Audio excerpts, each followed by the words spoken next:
Little Miss Dotty has a Dotty day out. Little Miss Dotty is every bit as dotty as her name suggests. For instance, last year Miss Dotty carpeted her garden path. She lives in Nonsense Land, where the grass is blue and the trees are red, a place which is every bit as dotty as Miss Dotty.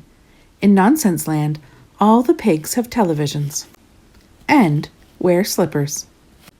One day, while she was walking through Whoopee Wood, she met her two friends, Mr. Silly and Mr. Nonsense. "Hello," said Miss Dotty. "Hello," said Mr. Silly and Mr. Nonsense at the same time. Mr. Silly was carrying a saw. "We're going to make a seesaw," said Mr. Nonsense. "Would you like to join in?" "Yes, please," said Miss Dotty, who had been wondering what to do. So the three of them set off.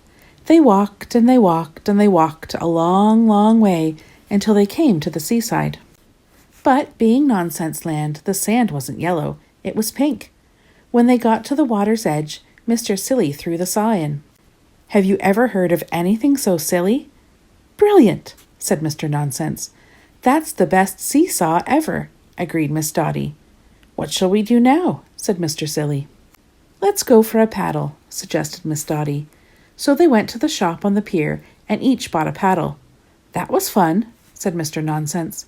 "What next?" "Let's dig in the sand," said Mr. Silly. "Good idea," said Miss Dotty. So they went down to the beach and dug a big hole. And then they filled it in. "I did enjoy that," grinned Mr. Nonsense. "I'm hungry," said Miss Dotty. "What shall we eat?" "Easy peasy," said Mr. Nonsense.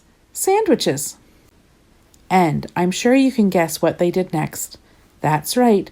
They put sand between slices of buttered bread and ate sand sandwiches. Can you imagine anything more dotty? After lunch, they drew in the sand with crayons. And they sunbathed under umbrellas. The sun was setting as they walked all the long way back to Miss Dotty's house and had supper together. "We must do that again," said Miss Dotty. "We must," agreed the other two. And they got up from the table and went back to the beach. "It's dark, isn't it?" said Miss Dotty.